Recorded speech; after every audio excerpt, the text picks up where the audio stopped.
اس کے جسم میں ٹھنڈک پڑتی چلی جا رہی تھی اور پھر اس کے دونوں ہاتھ بھی حرکت کرنے لگے اور ساتھ ہی جسم بھی۔ چند منٹوں بعد وہ بالکل ٹھیک ٹھاک تھی۔ اسے ایسا محسوس ہو رہا تھا جیسے اسے کبھی کوئی تکلیف ہوئی ہی نہ ہو۔ وہ بالکل نارمل پوزیشن میں تھی، صرف اس کی ٹانگیں کرسی سے بدستور جکڑی ہوئی تھیں۔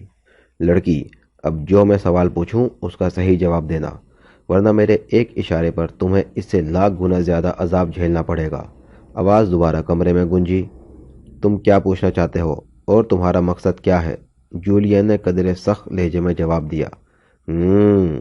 کافی دلیر ہو لڑکی، ابھی تک تمہارے ہوش ٹھکانے نہیں لگے؟ آواز نے انتہائی درست لہجے میں کہا۔ تم نے مجھے اغوا کیوں کیا ہے اور تم کیا چاہتے ہو؟ جولیا نے کہا۔ تمہارا نام کیا ہے؟ مخاطب نے بجائے سوال کے جواب دینے کے الٹا اس سے سوال کر دیا۔ تمہیں اس سے کیا مطلب؟ جولیا کو بھی غصہ آ گیا۔ دوسرے لمحے ایک بار پھر ہلکا سا کھٹکا ہوا اور جولیا ایک بار پھر اسی سرخ روشنی میں نہا گئی، مگر اس دفعہ روشنی پہلے سے زیادہ سرخ اور تیز تھی۔ چند لمحوں بعد جولیا ایک بار پھر پرانی حالت میں پہنچ گئی۔ اس نے ہونٹوں پر دانت جما دیے۔ اس نے فیصلہ کر لیا تھا کہ وہ مخاطب کو اپنی قوت برداشت دکھا دے گی، مگر یہ غیر انسانی تکلیف بڑھتی ہی چلی گئی، حتیٰ کہ جولیا کے ضبط کا بندھن ٹوٹ گیا اور اس کے حلق سے ایک طویل چیخ نکل گئی۔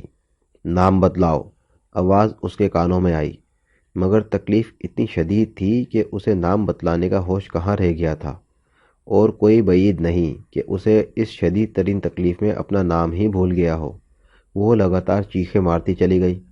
پھر تکلیف کی انتہائی شدت کی بنا پر اس کے حواس نے اس کا ساتھ چھوڑ دیا اور وہ بے ہوش ہو گئی۔ اس کے بے ہوش ہوتے ہی روشنی ایک بار پھر غائب ہو گئی اور پھر اچانک دائیں طرف کی دیوار اپنی جگہ سے کھسکی اور اس سے بننے والے خلا سے ایک نقاب پوش اندر داخل ہوا۔ اس نے گہرے سرخ رنگ کی وردی پہنی ہوئی تھی اور اس کے سینے پر ایک بڑا سانپ کنڈلی مارے بیٹھا تھا۔ یہ ایک کافی بڑا بیج تھا جو سیاہ رنگ کی کسی چمکدار دھات سے بنایا گیا تھا۔ وہ تیز تیز قدم اٹھاتا ہوا جولیا کے قریب آیا اور پھر اس نے جولیا کو بغور دیکھا اور دوسرے لمحے اس نے کرسی کی پشت پر لگے ہوئے ایک بٹن کو دبا دیا۔ جولیا کی دونوں ٹانگیں آزاد ہو گئیں۔ اس نے دونوں ہاتھوں پر بے ہوش جولیا کو اٹھایا اور پھر اسے لیے ہوئے دوبارہ اس خلا میں چلا گیا۔ دیوار ایک بار پھر برابر ہو گئی۔ دوسری طرف ایک چھوٹا سا کمرہ تھا۔ وہ اس کمرے کے دروازے سے نکل کر سیڑھیاں چڑھتا چلا گیا۔ سیڑھیاں دروازے کے قریب ہی تھیں۔ تقریباً 20 سیڑھیاں چڑھنے کے بعد وہ ایک برآمدے میں پہنچا اور پھر برآمدے کے آخری کونے میں موجود دروازے کے سامنے جا کر رک گیا۔ کم ان، اندر سے وہی بھاری بھرکم آواز سنائی دی جو جولیا نے نیچے کمرے میں گونجتی ہوئی سنی تھی۔ جولیا کو اٹھائے ہوئے نقاب پوش کمرے کے اندر داخل ہو گیا۔ یہ ایک خاصا بڑا کمرہ تھا جس کے ایک کونے میں ایک بڑی میز کے پیچھے ایک لہیم شہیم سا شخص بیٹھا ہوا تھا۔ وہ سر سے گنجا تھا اور چہرے پر درشتی اور خباثت کے آثار صاف نمایاں تھے۔ اس کے اشارے پر نقاب پوش نے جولیا کو ایک صوفے پر لٹا دیا۔ اسے ہوش میں لاؤ، نمبر 2، میز کے پیچھے موجود گنجے نے حکم دیا۔ یس باس، نقاب پوش نے انتہائی مودبانہ لہجے میں کہا، اور پھر وہ لٹو کی طرح گھوم کر ایک الماری کی طرف بڑھا۔ اس نے انتہائی پھرتی سے الماری کھول کر اس میں سے ایک چھوٹی سی شیشی اٹھائی اور دوبارہ جولیا کے قریب آیا۔ اس نے شیشی کا ڈھکن کھول کر اسے جولیا کی ناک سے لگا دیا۔ ایک لمحے سے بھی کم عرصے میں جولیا کی آنکھ کھل گئی۔ نقاب پوش جولیا کے ہوش میں آتے ہی ایک طرف ہٹ گیا۔ اس نے شیشی بند کر کے پھر اسے دوبارہ الماری میں رکھ کر وہ ایک طرف مودبانہ انداز میں کھڑا ہو گیا۔ لڑکی، اب اٹھو، باس نے قدرے سخت لہجے میں جولیا سے کہا، جو ہوش میں آنے کے باوجود خالی الذہن کیفیت میں پڑی آنکھیں جھپک رہی تھی۔ اس آواز نے جولیا پر جادو سا کام کیا۔ جولیا کے کانوں میں جیسے ہی یہ آواز پڑی، جولیا ایک جھٹکے سے اٹھ کر بیٹھ گئی۔ وہ اب بغور باس کی طرف دیکھ رہی تھی جس کے چہرے پر مکرو سی مسکراہٹ پھیلی ہوئی تھی۔ کیا اب بھی تم اپنا نام نہیں بتاؤ گی؟ باس نے طنزیہ لہجے میں سوال کیا۔ تم پہلے بھی اسی شرافت سے سوال کر سکتے تھے، پھر کرسی سے مجھے جکڑنے اور وہ روشنی ڈال کر مجھے تکلیف پہنچانے سے تمہیں کیا ملا؟ جولیا نے سوال کے جواب دینے کی بجائے الٹا سوال کر دیا۔ پہلی بار میں تمہارا میک اپ چیک کرنا چاہتا تھا۔ ریڈ ریس کی زد میں آنے کے بعد ہر قسم کا میک اپ صاف ہو جاتا ہے۔ دوسری دفعہ تمہیں سزا دینے کے لیے تم پر ریڈ ریس ڈالی گئی تھی۔